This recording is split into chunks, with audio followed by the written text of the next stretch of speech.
I still remember the exact moment the highway became too quiet. Not normal quiet.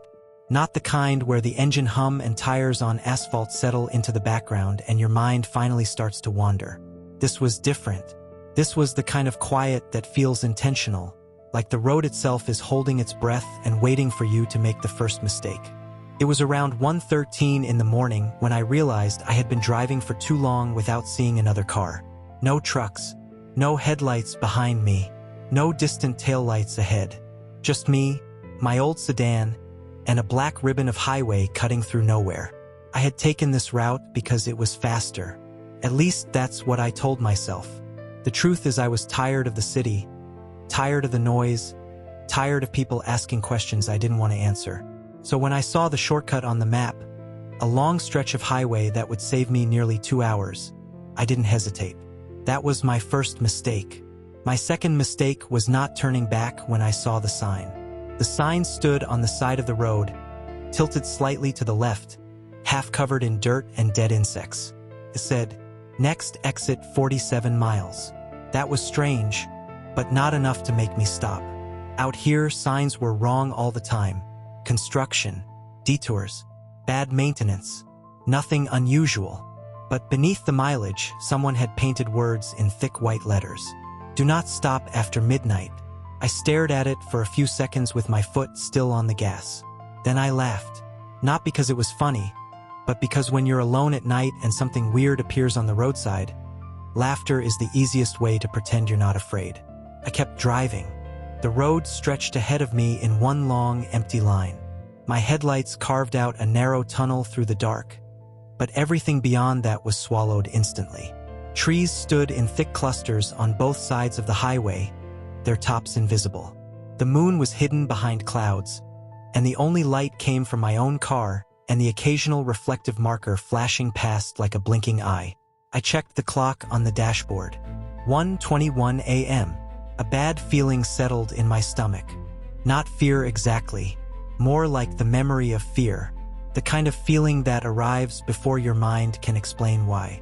Then I saw the gas station. It appeared out of nowhere, sitting alone on the right side of the highway with a rusted canopy, 2 old pumps, and a tiny convenience store glowing weakly under buzzing fluorescent lights. There was no sign saying it was open, no cars parked outside, no movement inside the building, but the price board was lit up, and I was low on gas. I slowed down. This was another mistake, though I didn't know it yet. The station looked abandoned from a distance, but when I rolled closer, I noticed fresh tire tracks in the gravel, as if someone had just left. The front door to the store was open a few inches, and a thin strip of yellow light spilled onto the pavement. I pulled in. The engine rattled when I switched it off. For a second, I just sat there gripping the steering wheel, staring at the open door. Something about the place felt wrong in the same way a familiar face can feel wrong when it appears in a nightmare. Still, I got out of the car. The air outside was colder than it should have been. It slid down the back of my neck and raised goosebumps on my arms. The sound of the highway faded the moment I stepped away from the vehicle, as if the road itself had decided not to acknowledge me anymore. I walked toward the store. The doors were automatic, but they didn't open when I approached. I had to push them with my shoulder. They gave way with a long creak, and the smell inside hit me first. Old coffee, dust, bleach, and something else underneath it all. Something sour and damp, like wet clothing left in a sealed room. The convenience store was small and nearly empty. A few shelves lined with cheap snacks, a broken soda machine, a cashier counter with a register that looked decades old. No cashier, no customers, just a television mounted in the corner, playing static with the volume turned all the way down. I stood there for a moment waiting for someone to emerge from the back. Nothing happened. Then I noticed the clock behind the counter. 11:59 p.m. I frowned. That made no sense. My dashboard had said 1:21. Maybe the store clock was broken. That was the only explanation, but the longer I looked at it, the less certain I felt. The numbers glowed red and steady, and the second hand moved perfectly in place. The clock was working. I was the one who was wrong. I walked to the counter and leaned over. There was a handwritten note beside the register. "Do not look at the parking lot mirror." I froze. Outside, mounted on the wall near the gas pumps, was a wide convex mirror used to help drivers see around blind spots. I had already seen it when I arrived. I slowly turned my head and looked through the front glass. The mirror reflected the parking lot behind me, my car, the pumps, the empty road, and someone standing beside my sedan. A man. I hadn't seen him pull up. I hadn't heard a door. I hadn't noticed movement at all. But there he was, facing the back of my car, not moving, as still as a statue. My throat tightened. I stared harder. He was tall, wearing a dark hooded jacket. His hands hung at his sides. His face was hidden by the angle and the glare from the mirror. I blinked. He was still there. Then the store lights flickered. Once, twice. When they steadied, the man was gone. I turned around so fast my shoulder hit the shelf behind me. Nothing. No one inside the store. No sound outside. Just the faint static from the television. My pulse started hammering hard enough to hurt.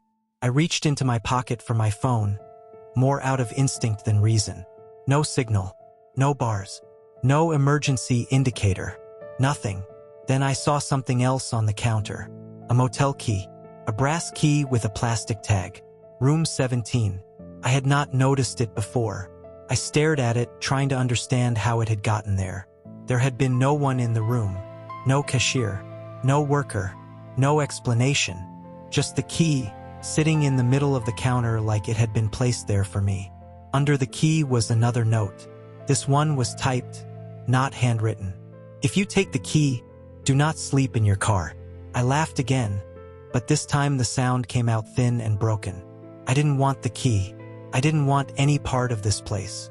I just wanted gas and a clean road and maybe a cup of coffee strong enough to keep me awake until sunrise. But I was already too tired. That's the thing no one tells you about exhaustion. It doesn't just make you weak. It makes you agreeable.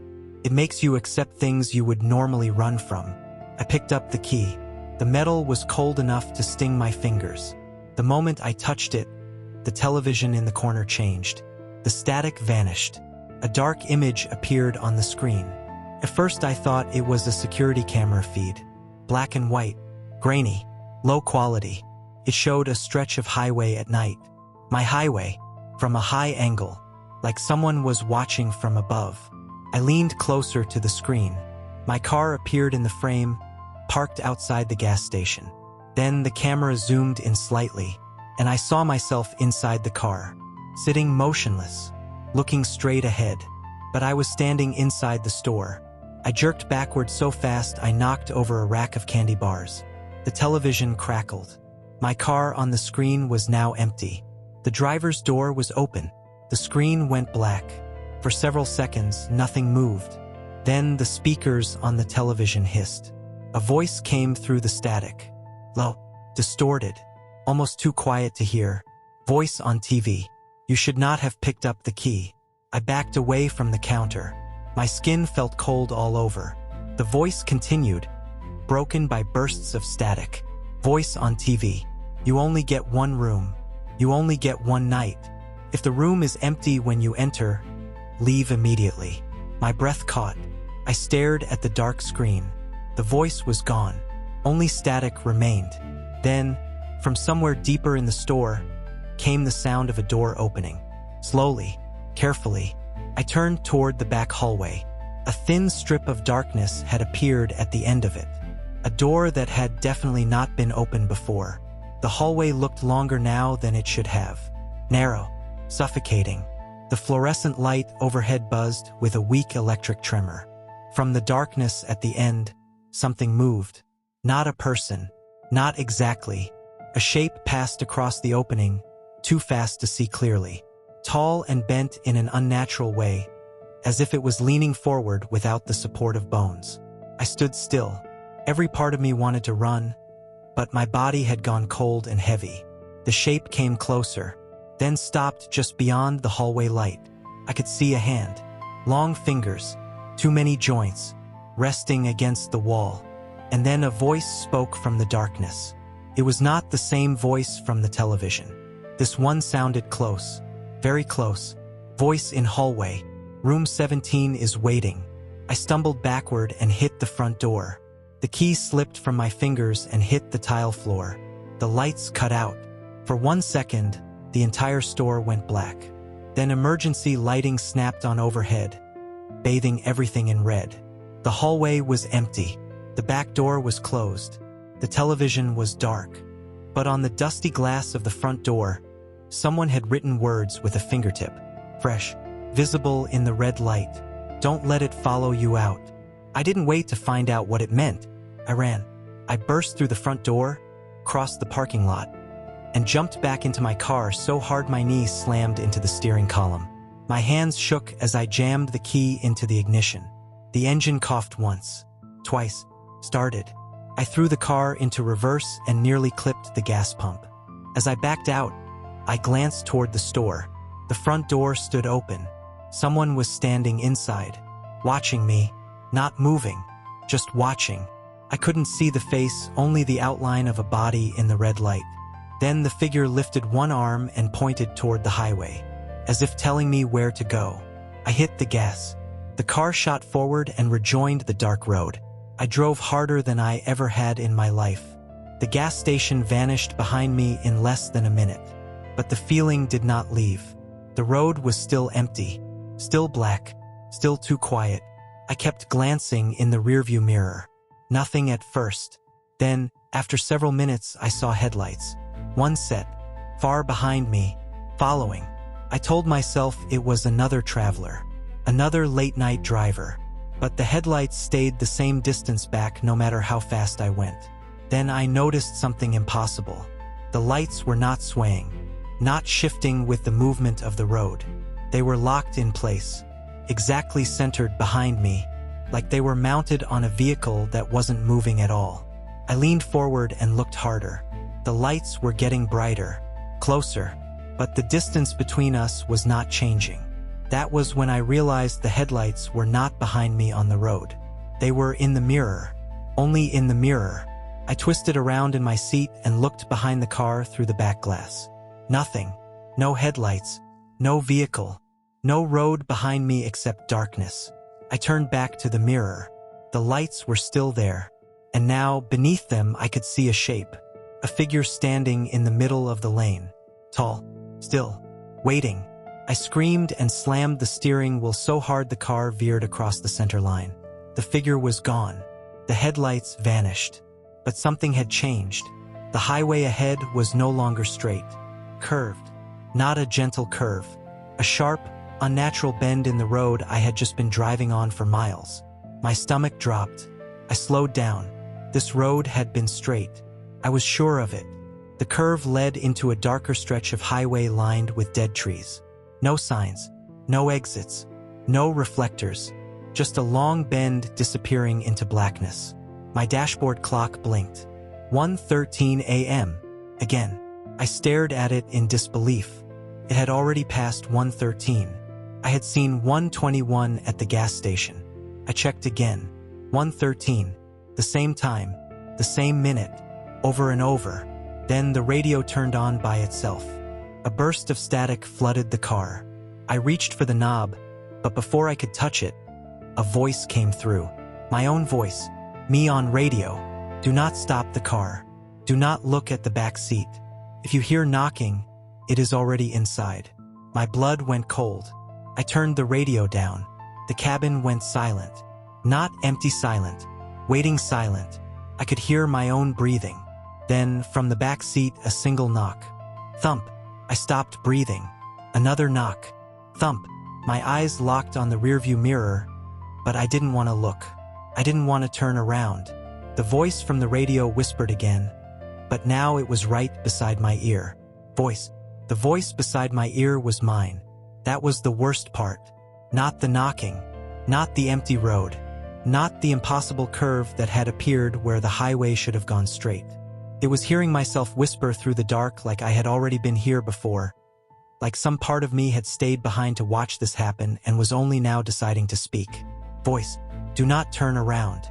My hands tightened on the wheel so hard my knuckles hurt. The knocking from the back seat came again. Thump.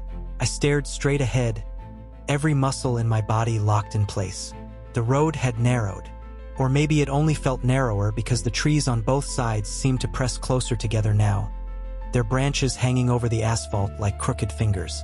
The headlights washed over the lane in a pale cone of light. Everything beyond that cone looked cut out of the world.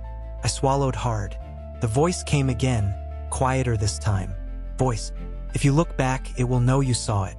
Another knock. Closer. Not louder. Closer. Like the sound itself had moved forward. I almost turned. Almost.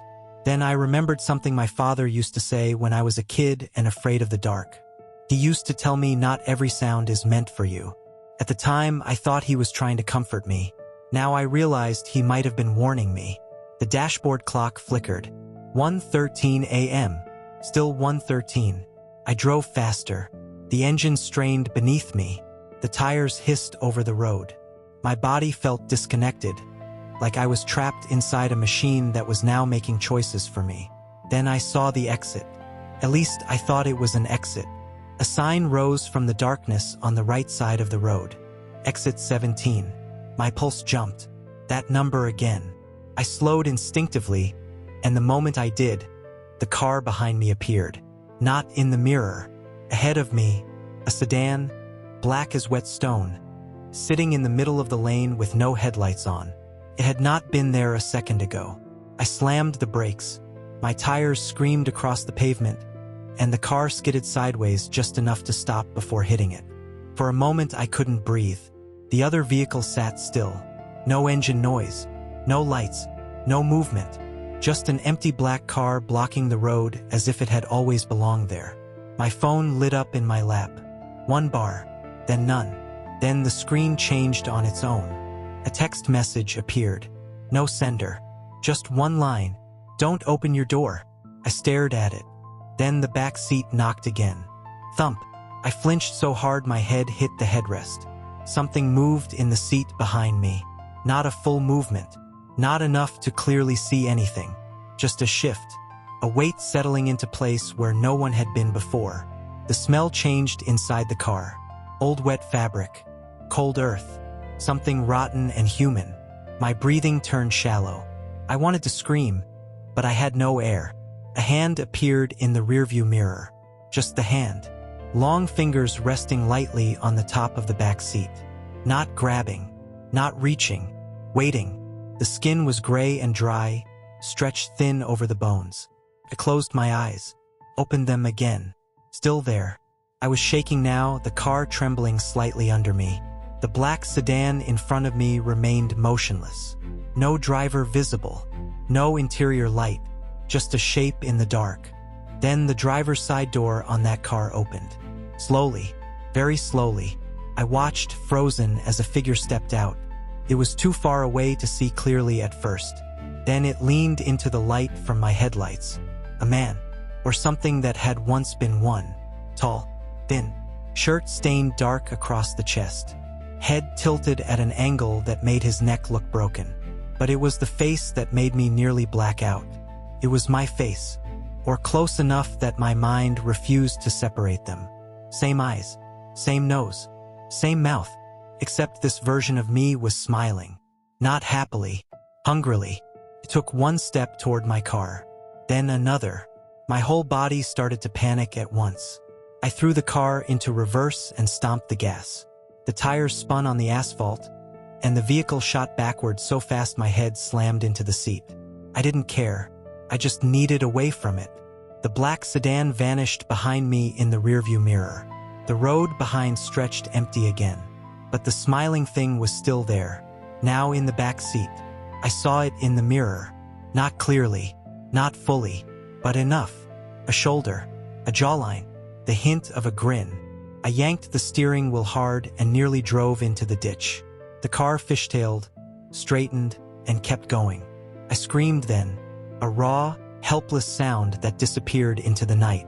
The figure in the back seat was gone. Just gone. But the smell remained, and the back seat cushion looked depressed, as if someone had been sitting there. I drove until my lungs hurt. The road kept twisting in ways it should not have twisted. Every mile marker I passed seemed older than the last, rusted and pitted and nearly unreadable.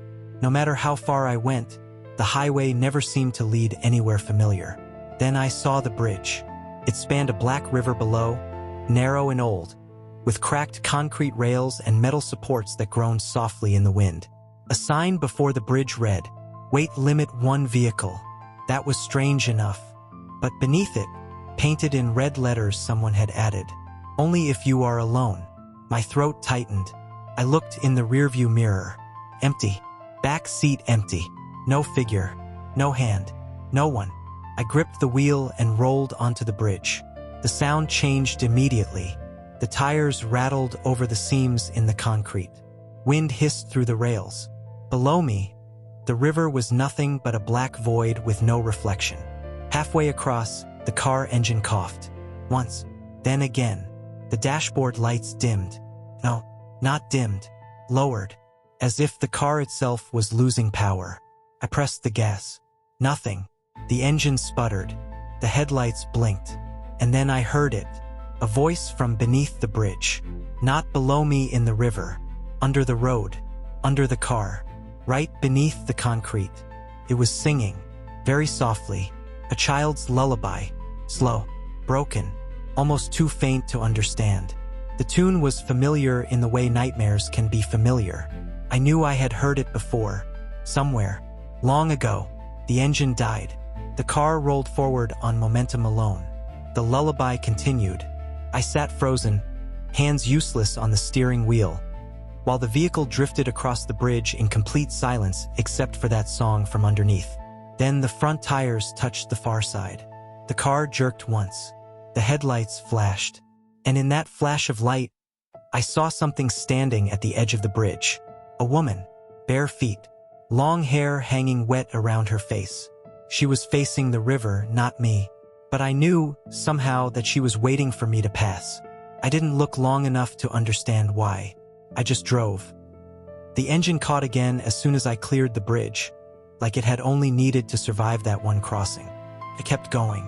The road opened into a long, straight stretch bordered by fields on either side. No trees now. No signs. No exits. Just open land under a sky so dark it looked solid.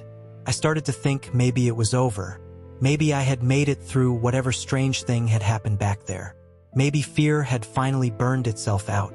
Then I saw the first house. It stood alone in the field to my right, a few hundred yards off the road. A small farmhouse, porch light on, window lit, smoke rising from the chimney. Normal, almost comforting. I slowed without meaning to. A house meant people. People meant help. Coffee. A phone. Place to rest. But the closer I looked, the more wrong it seemed. The house was too perfect, too still. No movement in the windows, no shadows passing behind the curtains. The porch light did not flicker in the wind, and the driveway leading to it was covered in footprints. Hundreds of them, bare footprints, coming from the road, going toward the house. None leaving. My stomach sank. I kept driving, but as I passed, the headlights swept over the front porch, and I saw a man standing in the doorway. He was facing me, his face hidden in shadow. He lifted one hand slowly and pressed it against the glass. Then, with a deliberate motion, he opened his mouth. Not to speak, to smile. And the smile widened. Too wide, far too wide. I looked away. The highway seemed to darken around me. The radio crackled again. This time it was not my voice. It was the woman's, the one from the bridge. Her voice was dry, low, and close. "Woman on radio, you've already been sleeping." I stared at the dashboard. The words made no sense. Then she continued, "Woman on radio, that's why none of this feels real. That's why the road keeps changing. You fell asleep at the gas station. You just don't remember it." My grip on the steering wheel tightened. No, that wasn't possible. I hadn't slept. I would have known. Wouldn't I? The woman's voice softened. Not kinder. More pitying. "Woman on radio. The thing in the back seat only comes when your mind starts letting go. It rides the spaces between waking and sleep. If you let yourself drift, it will take the wheel." A chill ran through me. The road in front of me seemed to ripple slightly, like heat over pavement, except the night was cold. I blinked hard. The lane markings bent for a second, then straightened. I realized my eyes were heavy. Not normal heavy. Impossible heavy. Like my eyelids had been filled with wet sand. I was fighting sleep without knowing it. That was when I saw the motel. It appeared on the right side of the highway without warning. A glowing sign. A gravel lot. A 2-story building with tired windows. Silver Creek Motor Lodge. My stomach dropped through the floor. I had seen this place before, or something like it. I knew this sign. I knew that curve in the driveway. I knew the red door at the end. I knew room 17. No, that couldn't be right. I had never been here. Had I? I drove past the entrance. But in the rearview mirror, I saw the car behind me. My car. The same white sedan. Headlights on. Following. And in the driver's seat, a figure sat motionless with both hands on the wheel, watching me drive away, watching me from my own body. The radio hissed one last time. Then the woman said, almost in a whisper, "Woman on radio, you should have stayed awake." And the back seat knocked once more, this time from inside my skull. Thump. The highway vanished. I blinked. The road was gone. The car was still moving, but everything around it had turned into darkness so deep I could no longer tell if I was driving through night or into something with no end. My eyelids sank. I fought them. Then I saw the hand on my shoulder. Long fingers, gray skin, resting gently, almost kindly, as if to comfort me before taking everything. And just before I lost the last bit of control I had left, I heard the voice again. My own voice, this time from somewhere very far away. I woke up to the sound of rain. Not heavy rain. Not the kind that pounds on a roof or fills the streets with running water. This was the soft kind. The kind that taps gently against glass, almost politely, as if it doesn't want to disturb you. For a few seconds I didn't move. I was too confused to move. My eyes opened slowly, and the world around me stayed blurry and gray, like I was looking through a wet windshield. I was still in the car. That was the first thing I understood. The second thing I understood was that the car was no longer moving. The engine was off. My hands were still on the steering wheel. My neck hurt. My mouth tasted like metal. And outside, the rain was falling over a place I did not recognize. Parking lot. A motel. A broken sign glowing in the dark. I lifted my head and stared through the windshield. My heart dropped. I knew this place. I had seen it before. Silver Creek Motor Lodge. The exact same place from before. Or maybe the place I had thought was before. I couldn't trust time anymore. I couldn't trust memory either. The dashboard clock blinked once. Then again. 1:13 a.m. Still 1:13. I looked around the lot. No other cars. No people. Only rows of dark motel rooms and rain collecting in shallow puddles under a flickering sign. The same room in the middle had its light on. Room 17. Of course it was room 17. My chest tightened with a slow, crushing pressure. I tried the door handle. Locked. I checked the back seat through the mirror. Empty. No one there. No hand on my shoulder. No breathing. No body. Just the dark upholstery and a folded blanket I didn't remember bringing. Something moved behind the motel office window. I froze. The movement was slight, but enough to catch my eye. A shadow passed across the glass, then stopped. I stared for a long time.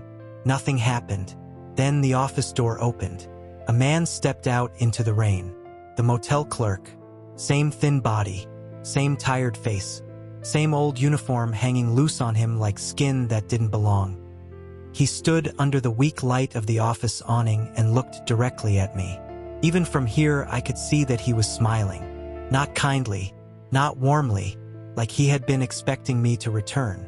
He raised one hand and pointed toward room 17. Then he vanished back inside the office. I sat there in the driver's seat, unable to process what I was seeing. Maybe I had driven in circles. Maybe I had fallen asleep for real and somehow ended up here again. Maybe this was just a dream folded inside another dream. The rain kept falling. The motel stayed still. After a while, I noticed something on the windshield. A single word written in the mist from the inside. Remember, My stomach twisted. I rubbed the glass with my sleeve and the word disappeared. I turned the key. The engine started immediately. Too easily. I didn't like that. I shifted the car into park again and just sat there, listening to the rain hit the roof. Then I heard it. Knocking. Not from the front door. Not from the rear window. From underneath the car. 3 slow knocks. Thump. Thump. Thump. I went rigid. The sound came again. Not louder. Closer. As if something beneath the car had moved directly under my seat. I stared down through the windshield at the wet pavement. Nothing visible. No shadow. No feet. No body. Only rainwater spreading in thin silver lines over the asphalt. Then the radio turned on by itself. Static at first. Then a voice. Low. Male. Familiar. My own voice. Voice on radio. You made it back. I swallowed hard. The voice continued. Voice on radio. That means it let you live long enough to remember the door. I stared at the dashboard. My breath came short and uneven. The radio hissed. Then the voice spoke again. Voice on radio. Do not go into room 17 unless you remember what happened the last time. The last time. I closed my eyes. Something flashed behind them. A hallway. White walls. A buzzing light. A door marked 17. Then a smell. Bleach. Then someone screaming. I opened my eyes fast. The memory slipped away before I could catch it. No, not slipped. Taken. I knew it had been there. I knew I had almost remembered something important. And whatever was in that room did not want me to. I looked toward the motel. The room light was on. Still on.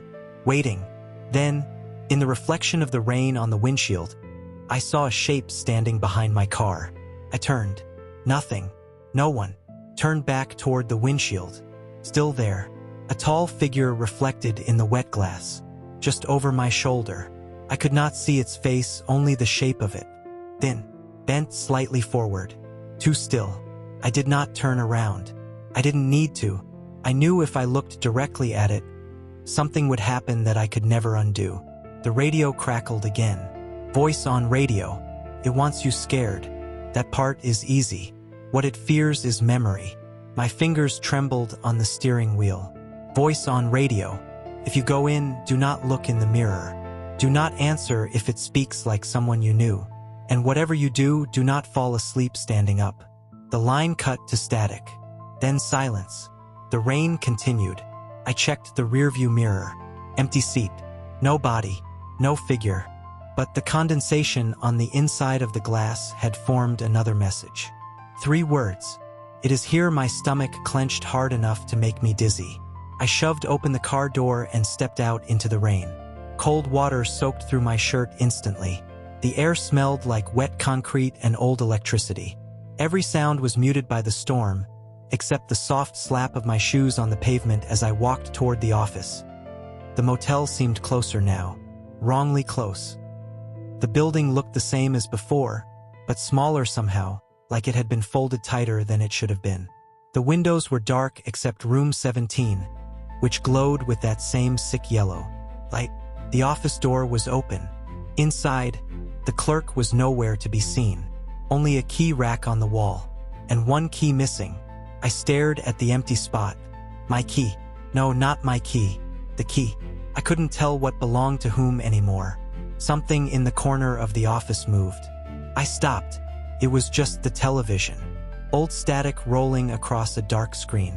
Then the screen flashed. For 1 brief second, I saw myself standing in the middle of a hallway. I was older in the image, paler, my hair wet with sweat, my shirt torn, and behind me, in the darkness at the end of the hall, stood the thing from the back seat. Only now I could see it better. It was wearing my face. Not exactly, but enough. The same eyes.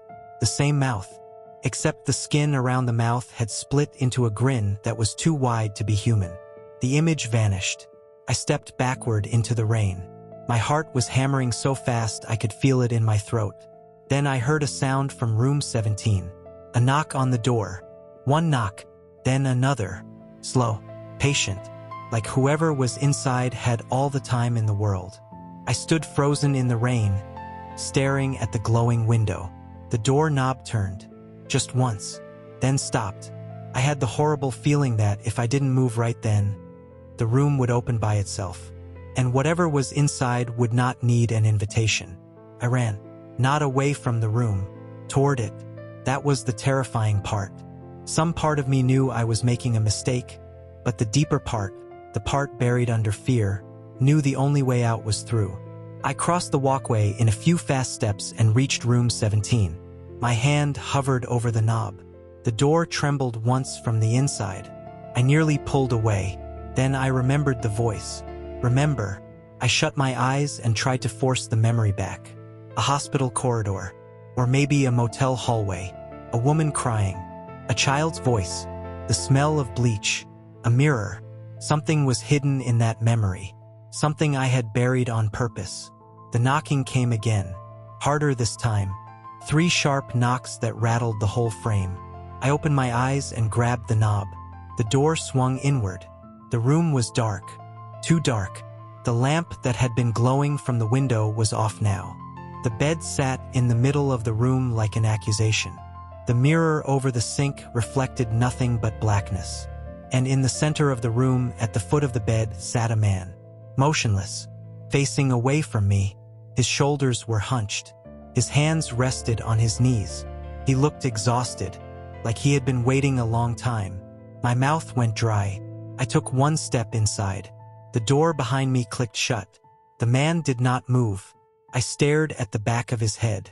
Something about him felt painfully familiar. Not his face, not his clothes, the shape of his silence. Slowly, he lifted one hand and pointed at the mirror. I swallowed. No, I whispered. The man still did not turn. He pointed again. At the mirror. I looked. At first I saw only my own reflection standing in the doorway. Rain dripping from my hair. Eyes wide, breathing hard. Then the reflection smiled. Not me. The reflection. It smiled before I did. I stepped back. The reflection stayed still for a moment. Then it lifted one hand and pressed it flat against the glass from the other side. The man in the chair finally spoke. His voice was low and dry. Man, you remember now. I wanted to answer, but I couldn't find my voice. He slowly turned his head toward me. Not enough to show the full face. Just enough for me to see the edge of it in the mirror. And when I did, everything in my chest went numb. It was me, older, tired, broken. A scar crossing one cheek. Eyes sunken deep with sleep I had never gotten back. He looked like what I would become if I stayed here too long, or what I had already become. I stumbled backward. The door was gone. Not closed. Gone. The wall behind me was solid. No door. No exit. The room had changed. The clerk's voice came from the bathroom now, singing softly. That same lullaby from under the bridge. The one I had almost remembered. The man in the chair stood up very slowly. He still did not look at me directly. His head hung slightly to one side, as if he were listening to something I could not hear. Then he said the worst thing he possibly could have said. Man, you left me here. I shook my head. No, that's not possible. He took one slow step toward me. The room seemed to shrink with each movement. Man, you came here once before. You promised you would come back. You said you would not let it keep me. My body was trembling now. My mind was trying to force the memory through, but every time I reached for it, something in the room pushed back. The mirror on the wall cracked. A thin line ran from top to bottom. Then another. The reflection behind the glass lifted its hand and began to tap from the other side. Not knocking, tapping. 3 taps. Pause. 3 taps. The same rhythm from the highway, the same rhythm from under the car. The man in the room spoke again, and now his voice sounded like he was trying not to scream. Man, don't let it wake up fully. The light went out. All at once, the room plunged into total darkness. I heard a breath behind me, then another, then several all around me, and from somewhere very close to my ear, a voice whispered in my own voice. Voice. You finally came back. When the voice said, you finally came back, something inside my mind split open. Not like a loud break, Not like glass shattering. More like a lock giving way after years of pressure. And all the memories I had buried came rushing out at once. I remembered the first time I came to this place. Not this exact night. Another night. Another version of the same road. I had been driving with my younger brother. His name was Ryan. We had been arguing for hours about nothing important, the kind of stupid family fight that feels huge only when you are too tired to be kind. He was in the passenger seat, half asleep, while I kept insisting I knew a shortcut. The highway had looked normal then too. Empty, dark, endless. Then we saw the motel. Silver Creek Motor Lodge. Room 17 had been the only light on. Ryan had laughed and said it looked like the kind of place where people disappeared. I told him to shut up. That was the last normal thing either of us said. I remembered stopping at the gas station. I remembered the clerk. I remembered the key. I remembered Ryan walking into room 17 while I stayed outside because I was too afraid to follow. I remembered hearing him scream, and I remembered choosing not to go in. That was the truth. That was the real thing I had been hiding from myself. I had not just left him here. I had run. The room around me seemed to breathe with my memory. The darkness thickened. The air got colder. And now I could hear the thing in the room moving somewhere close, though I still could not see it. My voice came out broken. Ryan. Silence. Then a sound from behind me. The voice of my brother, soft and familiar, just like he used to speak when he was pretending not to be scared. Ryan, OS, you took too long. My chest locked up. I turned toward the sound, but the room was too dark to show me anything except a vague outline near the far wall. The thing was using his voice. Of course it was. But hearing Ryan's voice after all that time hit me harder than anything else. Felt real. Too real. A terrible part of me almost answered. Then I heard the tapping again. 3 taps. Pause. 3 taps. This time it came from the mirror. The cracked glass was glowing faintly, like something behind it was pressing toward the surface. I backed away until my shoulders hit the wall. The voice in the room shifted. No longer Ryan's voice. No longer mine. Now it sounded deep and wet, like someone speaking with water in their lungs. Voice, you made a room for me. The darkness in the center of the room moved. I finally saw it. Not fully. Enough. A shape stood where the bed should have been, tall and bent, with arms too long and a posture that looked wrong in every direction at once. Its face was hidden by shadows, except for one detail that made my stomach turn over. It had no eyes. Only open sockets filled with a dim, pulsing light, like far-off headlights shining through fog. Took one step forward. The floorboards groaned beneath it. I backed along the wall and felt the dresser behind me. My hand struck something cold. The motel key. I looked down.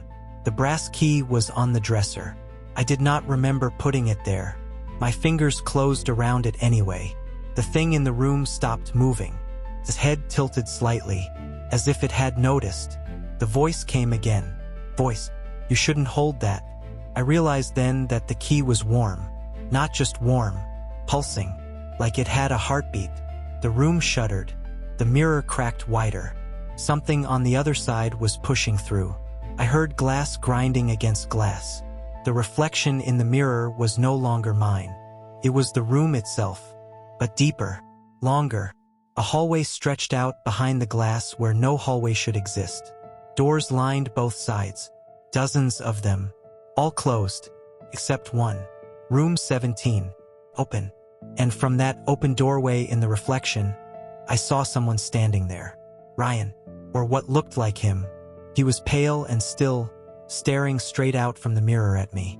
His mouth opened. No sound came out at first. Then, finally, a whisper. Ryan. It lives by being remembered. The thing in the room turned toward the mirror. His body twitched. A reaction. Fear. Not of me. Of the memory. Ryan kept speaking from behind the glass. Ryan. That's why it keeps dragging you back. That's why it keeps changing the road. Every time you remember it, it gets stronger. Every time you forget, it gets hungrier. The thing hissed. It was not a human sound. It was the sound of metal scraping against wet stone. The lights in the mirror hallway began to flash. One by one. The doors along the corridor shook as if something behind each of them was trying to get out. Ryan's face in the glass twisted with pain. "Ryan, listen to me. You have to break the loop." I stared at him. "How?" He looked at the key in my hand, then at the thing in the room, then back to me. "Ryan, you have to open the room when it asks to be opened." I didn't understand. The thing in the darkness started laughing. Low at first, then louder, then all around me, as if the walls themselves were laughing with it. Ryan shouted over the sound. "Ryan, not with your hands. With your memory. You have to remember what you did." The laughter stopped.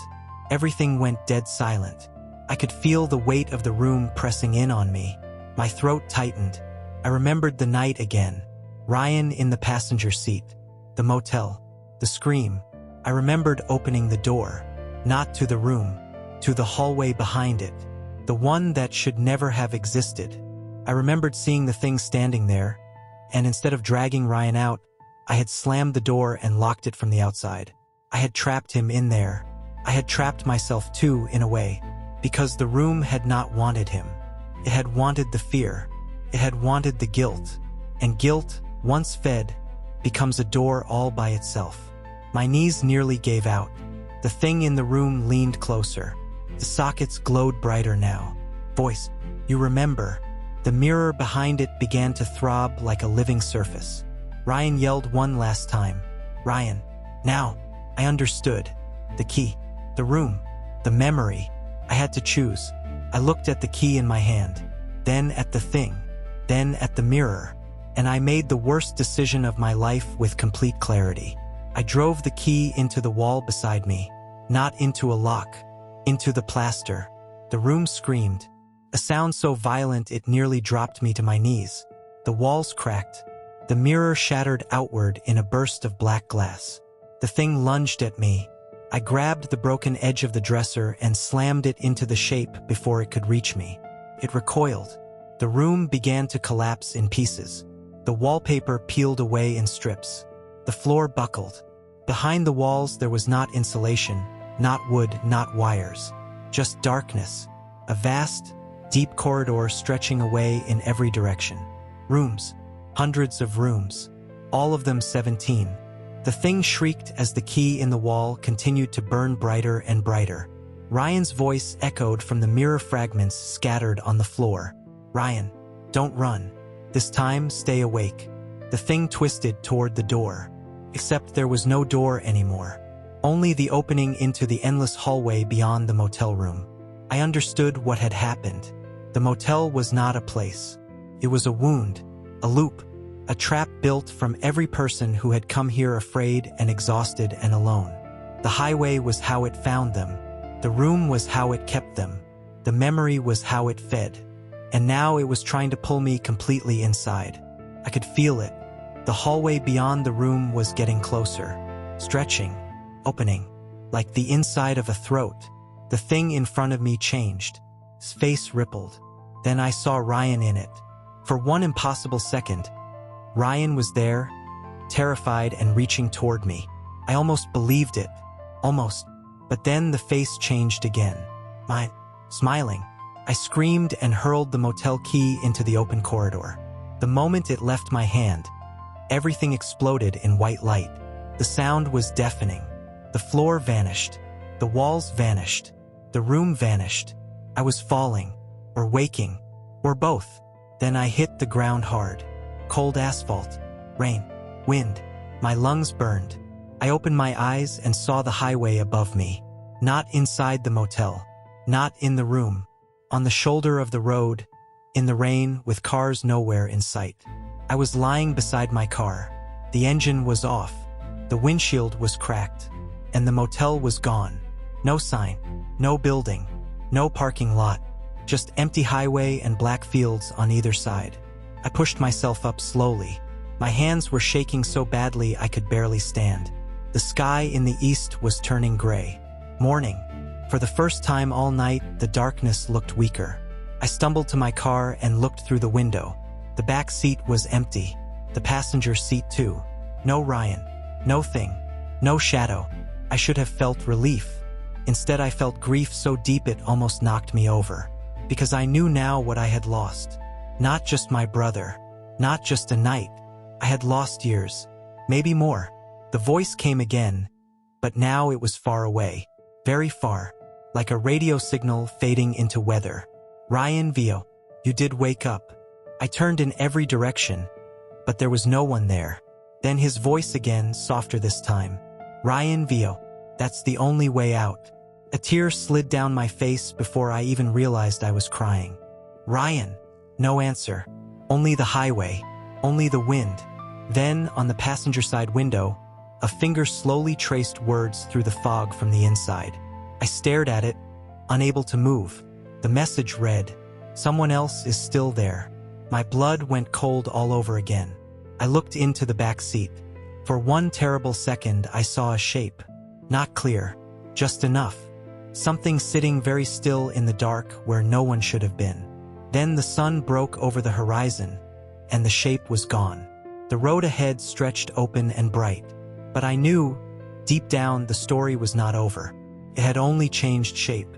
I got into the car anyway, because sometimes surviving means driving forward even when you know something inside you never really left. I started the engine. The radio clicked on. Static. Then one last whisper. Not Ryan. Not mine. Something else. Voice on radio. We'll meet again on the next highway. The static cut out, and I drove toward daylight.